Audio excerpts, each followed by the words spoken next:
Hi hello नमस्कार मु बादल स्वागत करछि आ गोटे आम गाँ चाष वीडियो रे चलंतु आज खास करके आपण मन पई गोटे नुआ प्रस्तुत करछि गोटे रेमेडी जोटा कि से रेमेडी द्वारा कि आपण मानकर शरीर बहुत भल हो खास करके गैस आपनकर गैस और बांती निहत भाव में पेट समस्या किसी रोचे आ गोटे छोटिया रेमेडी मुझे प्रस्तुत कर देखेबी जहाँद्वारा कि आपण मैंने बहुत लाभवान हे सहित उपकारिता हे निहत भाव खरा दिन हो कि वर्षा दिन कि शीत दिन हो गैसटा समस्त गैस और बांतीटा समस्त हुए बट केमती आम मेडिसिन बिना मेडिसिन रे जोटा कि घर प्रस्तुत करके आम गोटे छोटिया रेमेडी प्रस्तुत करवा जोटा खाइबा द्वारा कि आम शरीर में निहत भाव में काम करे खास कर आप जानते माने आगे कहती खास कर घरे जेजे बाबा जो मैंने जेजेमा जेजे बाबा थे से कहती कि यदि गैस हो गले गैस गोटे खावा ना गोटे जीरा अल्प जीरा आनी पाटे पकड़ चोबेक पानी पी दिंतु गैस भल हो कि भी सत कथा ता सहित गैस हेल्ले मैंने आम जीरा पानी पीऊ आ निहत भाव में सहित आउ किसी जिन जोटा कि अच्छी जोटा कि देसी जोगाड़ जोटा कि आम मुझे आप सहित सेयार कर खाइले निहत भाव में आप गैस जमार भी हम ना चलो भिडियो को आगू नवा यदि चैनल नुआ अच्छी चैनल टाक निहत भाव सब्सक्राइब करके गोटे कमेंट करदेवे एवं चलते कौन कौन सामग्री दरकार मुझे देखी सहित बनई देखी आपने प्रस्तुत कर घरे सेवन करूँ निहत भाव आप गैस हम ना चलते स्टार्ट करवा एबे देखि पारछंती मु आपन सामने कौन रखी गोटे जिन बाकी नहीं जोटा हूँ संदर्भ लुण जोटा कहती बड़ बड़ लुणटा जोटा कि आम गुड़ टाइप संदर्भ लुण जोटा देखिए बड़ मिश्री टाइप बड़ सहीटा ना आम पाखे बाकी तीनोटी आपने सहीटा थे बेटर हम आप ग्रोसरी दुकान कौटी मिलूँ आपने आनीपारे निहती मन रखु संदर्भ लुण जोटा कि बड़ लुणटी एटे बड़ लुणटी जोटा बिट लुण टाइप गोटे अलग लुणटी निहत भाव सहित मुझे ब्लाक सल्ट किसी रखी बिट लुण जोटा आ कि एटी कौन रखी आप देखुए जुआणी गोटे जुआणी जो रखी सहित किसी लेंबू एतिक आम करवा चलतु एवं स्टार्ट करवा प्रथम कौन करवा आम आगे ये जो जुआणीटा देखिपे लेंबू काटदे ये जुआणी की गोटे पात्र को आम नहीं जावा गोटे पात्र आम जुआणी की रखीदे निहत भाव में गोटे लेंबू को आम जी जुआणी ने 2 ରୁ 3 चामच मुझे गोटे चामच देखा आपमती बेसी ने जी दरकार आपंकर लेंबू आपमती चिपुड़ देवे देखिले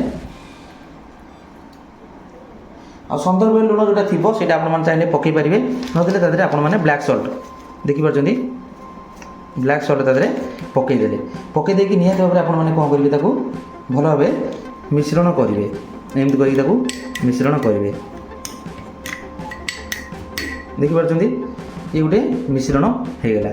प्रस्तुत होगला गोटे मिश्रण प्रस्तुत होगला आपण मैंने एमती मुझे देखली आपने सेमती तादे संदर्भ लुण टी पकईदे बहुत बढ़िया हम खास करके आपको 2 ରୁ कि 4 चामच 5 चामच आपने रखीदे यहाँ रखीदे आपने स्टोर करदे देखिए जो भाया मुझे कली से भाया आपने जिते खाइबे खाई सारापर आप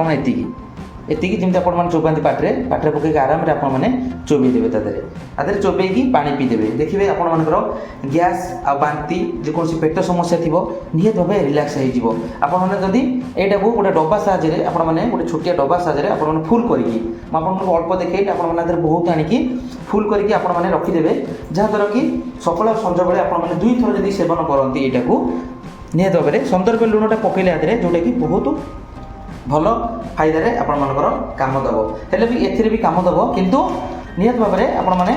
एतिकी मिसेक आदि आप रखीदे गोटे स्पून एति खंड पाटे पकईकि जीरा चुला भाया खाइला आपने खाई पानी पीदे देखिए आपणकर निहाती भाव में समस्या दूर हो खास कर आप बांती कि पेट कामुथुव कि कौन पेटर ठीक से हजम हो पार विभिन्न प्रकार गैस समस्या जेकोसी रोग गैस सकाशे बहुत प्रकार रोग आसे निहत भाव भल हो निहत भाव कमेंट साइज आप जनइबे आज भिडियोटा आपको केमती लगे एवं देखिले आपण आखि सामने जोटिया जो छोटिया रेमेडी मुझे प्रस्तुत कली जोटा कि देखिले जुआणी सहित लेंबू आ बिट लुण देकी निहत भाव में आपण मैंने यहीपर प्रस्तुत कर गोटे छोटिया डब्बा साहाଯ୍य आपने घरे रखी दिंतु कि कौन पात्र साहाଯ୍य आपने रखिपारती निहत भाव में आप डेली भी करके पी पारे जोटा कि चोबई खाई पानी पीदेवे निहत आप शरीर बहुत भल हम आप मलत्याग भी भल हम पेटर भी कौन कोष्ठकाठिन्य पाखे आरंभ करके आपंकर जेकोसी समस्या रोचे पित्त जातीय विभिन्न प्रकार रोग पेटे थाए ତାକୁ ଭଲ କରିବ। ଖାଇବା ସମସ୍ୟା ହେଉଛି ଗ୍ୟାସ୍। ଯଦି ଆପଣଙ୍କ ଶରୀରରେ ଗ୍ୟାସ୍ ରହେ ତାହେଲେ ବିଭିନ୍ନ ପ୍ରକାର ରୋଗ ଆସିବ, ସମସ୍ୟା, ଖାଦ୍ୟ ଖାଇ ହେବନି, ବାନ୍ତି ହେବ, ବହୁତ ସମସ୍ୟା। ବେଶୀ ଗ୍ୟାସ୍ ହେଲେ ବାନ୍ତି ହୁଏ, ମୁଣ୍ଡ ବୁଲାଏ। ଆଶା କରୁଛି ନିହାତି ଭାବେ ଏଇଟାକୁ ସେବନ କରିବା ଦ୍ୱାରା ଆପଣମାନଙ୍କର ଶରୀରର ନିହାତି ପ୍ରତ୍ୟେକ ଶରୀର ତା ସହିତ ବ୍ଲଡ଼ ବି ପ୍ରତ୍ୟେକ ସ୍କିନ୍ ଜିନିଷ ସବୁ ଭଲ ହେବ। ଆଉ ଆଶା କରୁଛି ମୋର ଏଇ ଛୋଟିଆ ରେମେଡି ଆପଣମାନଙ୍କୁ କେମିତି ଲାଗିଲା ନିହାତି ଭାବେ ମତାମତ ଦେବେ। ଯଦି ଭଲ ଲାଗେ ତାହେଲେ ଆମ ଗାଁ ଚାଷ ଭିଡ଼ିଓରେ ନିହାତି ଭାବରେ ଗୋଟେ ଛୋଟିଆ ସବସ୍କ୍ରାଇବ୍ ଆଉ ଗୋଟେ କମେଣ୍ଟ ଦେଇଦେବେ। ନିହାତି ଯେଉଁ ଭାଇ ଭଉଣୀମାନେ ଦେଖୁଛନ୍ତି ଆଉ ଯେଉଁଠୁ ବି ଦେଖୁଛନ୍ତି ଆପଣମାନେ ନିହାତି କମେଣ୍ଟ ଜଣାଇବେ। ତା ସହିତ এই ভিডিওটি ଆଉ 5 ଜଣଙ୍କୁ ସେୟାର କରିଦେବେ ଯେଉଁମାନଙ୍କର ନିହାତି ଦରକାର, ଯେଉଁମାନଙ୍କର ବେଶୀ ହେଉଛି ଘର କରି ସମସ୍ତେ এই ଜିନିଷଟି ଆପଣମାନେ ଘରେ ସେୟାର କରନ୍ତୁ। ରହିଲି, ନମସ୍କାର, ମୁଁ ବାଦଲ, ପୁଣି ଦେଖା ହେବା ଗୋଟେ ସୁନ୍ଦର ଆମ ଗାଁ ଚାଷ ଭିଡ଼ିଓରେ। Bye bye.